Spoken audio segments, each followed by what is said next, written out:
All right, so we've talked about a little bit about getting your message right. Here are some techniques. What do we do today? What makes today and today's technology different? What makes what we're doing really in the past 5 years so useful for how we're behaving with video? And that's where things can get exceptionally exciting. You've all experienced a little bit of user-generated media. We just did. This has a place. This is a big change. We are now, as we've mentioned before, all producers, all consumers, all publishers of various content. So what do you get out of it? You actually get some real feedback, because if you post things out, you're going to get that response. You're going to find out. It's a lot better than here's another survey. Because if I can see that emotion on your face, and if somebody's willing to put together a video, they actually have a question for you. And what we do now in video is we expect things in return. The biggest thing with putting this online, putting this anywhere, and that feedback and that engagement, is not only are you sending out and say, hey, show us what you feel, and you're getting that response, but if you want to create that dialogue, you have to respond back. Rinse, wash, repeat. Get that dialogue going. Because the more you encourage this behavior, the more the behavior is actually going to happen even more and more and more. And of course, we talked about cost. Relatively cheap, relatively easy. And the batteries are rechargeable. So once you're going out, there's not a real big maintenance upgrade for this. There's not really an overhead cost once for the initial project. So there's a use for it. All you have to do is encourage it. And then you're going to get that feedback, get more of an engaged staff. And that's the idea for everything we do. The difference is you are putting the control in somebody else's hands. If folks don't know what they're doing, you can get a change in quality. So you have to subject yourself to how much control are you willing to give up. Do you want to also deal with, if you're posting things online, you're giving someone a tool to send a message. And that also deals with the content. Now granted, if you have an employee or an internal communications network that you can monitor and you can post, you can also decide what goes on and what doesn't. But these are the things, if you give somebody the tools. However, if you want that true engagement, if you want that back and forth communication, you have to give up some liberties. You have to give freedom. And then they come and respond, and then you respond back, and you trust that person. We can go through surveys of employees about if they feel like they're part of a family or if they don't. You have to give up a little bit. But there's the one point of user-generated media. You don't have the entire control. But then again, for the past few years, everyone's had control. So there's one of the little battles that you may have to play internally of, do you want to give someone that ability to be engaged? You're going to want that engagement, give somebody the freedom. And I'm sure you'll find that once somebody has that freedom, they take it with a little bit of respect. But the idea is, if you are to post things publicly, you have the final say. You monitor the chat rooms. You monitor what goes on. And then you can control that a little bit. But you can deal with, as we heard before, the gruntled versus disgruntled. So if you are to do this, one thing I didn't do with the flip cameras is I didn't give you any directions. Because a lot of times that happens. You get a box of flip cameras, you send them all out and say, go for it, make us a video. And then someone's going to call you back and say, what do you want us to focus? Can I edit? Can I do this? Can I do that? What I would do is make things just simple. Give them explicit directions. Maybe it's a one-page on how to operate the flip camera. Yes, it comes with directions, and we all read the directions on anything we buy.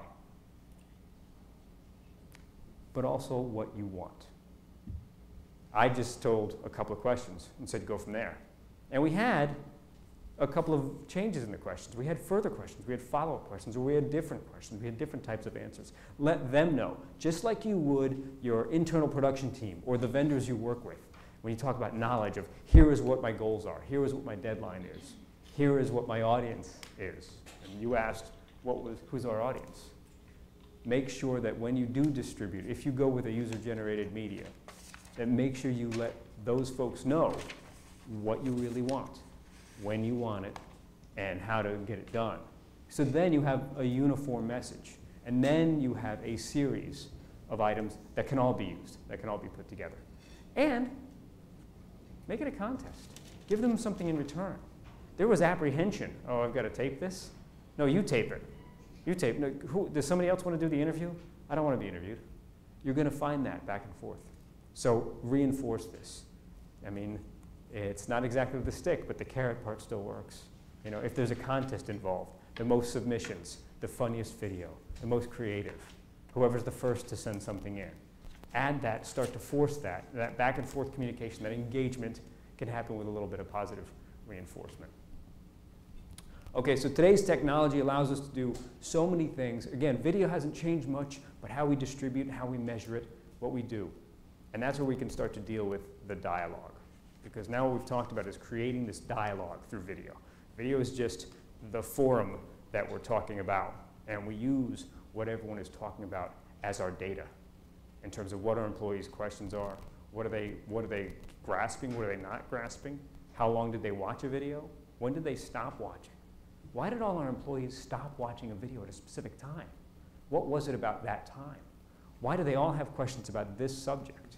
These are things that we find out about what's working and what's not. And this is the data that we in turn use to make more communication or to learn more. Here is the point where your CFO and your CEOs turn to you and say, why should we be doing this? Well, because we can measure more now. We can learn more now. We can respond more now. We can respond accurately now. And we can be more accountable for how we're measuring. Anything online is measurable. Every click is counted. Everybody leaves a footprint on where they're going. Did they follow the link you sent them? Did they watch the video? How long did they watch it? Who watched it? When did they watch it? How many people? If there's a chat room, if there are responses, why are there all these questions? All of this is data we mine through to learn a little bit more. And since it's real time, it's quicker to gather. This is where you become very good friends with your IT department because they have all of this. And as long as you start to monitor it after time, if you have employees all over the world, you find out so many more questions. Maybe it's certain questions in certain areas. You can take that data in so many different dimensions and find out so much more. So, we talked a little bit about webcasts earlier in terms of how you're dealing with a meeting. Just communicating easier, you don't have to travel, put it on a webcast, do a conference. What if you had a presentation where you also have questions and answers, or you had links to go along with it? You had a transcript that was also part of it. Your webcasts now are full presentations where you can have a transcript that is searchable. You can have the presentation in PowerPoint slides, and you can have a speaker that this can be taped, this can be live, even with a live transcript. And so not only can you send this anywhere, but then you can follow what people do. Why does everyone search a specific word? Why is everyone going back to the tape recording? What are people watching? Are they following the links? These can lead to questions and answer sessions, taking polls along with it. You are using video as a teaching tool, but it's got so many other elements. And the more that people follow the elements, the more clicks they make, the more it's measurable, and the more you learn about your staff. This is one of my favorite pieces. Cover It Live is a social media aggregator. And what it does, and I'm just going to use Cover It Live as an example.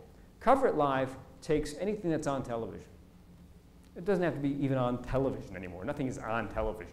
We watch it on a screen somewhere. But anything that is being broadcast, normally something that's live, but easily something that's taped as well. And it creates an aggregate of all the other conversations that are going on. Not all of us do it, but there are many people who watch TV with their laptops open. They're watching TV, but then they're commenting about it as they're going along. Imagine if you could sift through all that comments. It's like watching something live and having a focus group, and then taking all their comments. If you have a moderator that sends up links and other questions, that you learn how many people go to those links, how many people are watching those other videos, what are these other questions? And you're left with conversations and conversations and conversations of what's going on, responding to, and we talk about something that's live. What if this was a webcast? What if this was an all-hands meeting? What if this was a product demonstration? What if this was a rollout for a new healthcare plan? What if this was a message that you had to sift through? What if you wanted to use your employees as a focus group? Here is a way to get all of that information and getting it real time. Getting it real time also means you're getting pure information. I don't have to sit back and then fill out a form later that 2 hours from now I want to think about what I'm going to write. You're getting something real, you're getting it now, and you're getting it in a large group. And what you're also doing is fostering communication in and amongst each other, because people have chats amongst each other. What are your questions? Oh, I found the answer over here. What about you? Oh, we're having the same problem in Pittsburgh. You're gathering all of that information. Yes, it's kind of an eavesdropping tool, but you are finding out more about what your employees really think. A neat side story on this. The Discovery Channel uses this, and they used it in one particular example for the show Deadliest Catch. There was a specific episode of Deadliest Catch where one of the cast members had died. And the episode where that occurs, they used Cover It Live to bring in all their fans, because there were plenty of chat rooms and people, you know, having literally online wakes for this cast member. And they were able to aggregate all those folks and brought them to this area where they were able to do more promotions or gather more feedback or find out or foster that communication in and amongst their fan base to create a stronger fan base, a more dedicated fan base. We'll take away fan base and start talking about employees. That's what you're getting when you can have not only a venue for everyone to watch together, but to talk together. Because when was the last time you guys watched television with this many people in the room? Rarely. That changes. So it is a new way, and I use the term television, but if it was a webcast, if it was a meeting, if it was something else where you can involve your employees and get their feedback. Training obviously is now done interactive. Training can be done not only with simple polls and questions and answers, but with videos and video responses. Okay, we've all seen that. We put in the DVD and everyone gathers for the training session. Well, first off, no one puts in the DVD and schedules it anymore if you don't have to. You can do this online, you can do this anywhere, but realize that now the responses are real time. Someone's not filling out a form, handing it in, and then getting judged. You're learning real time in terms of where are people failing, where are people doing well. Everything you've always done with training. But now if you're using video and if you're using it real time, you're learning quicker. You're learning quicker and you're getting that information. And at this point, if you have a group session and if there are other questions involved and those questions get posted online, then you understand what people are thinking. You understand what people are feeling.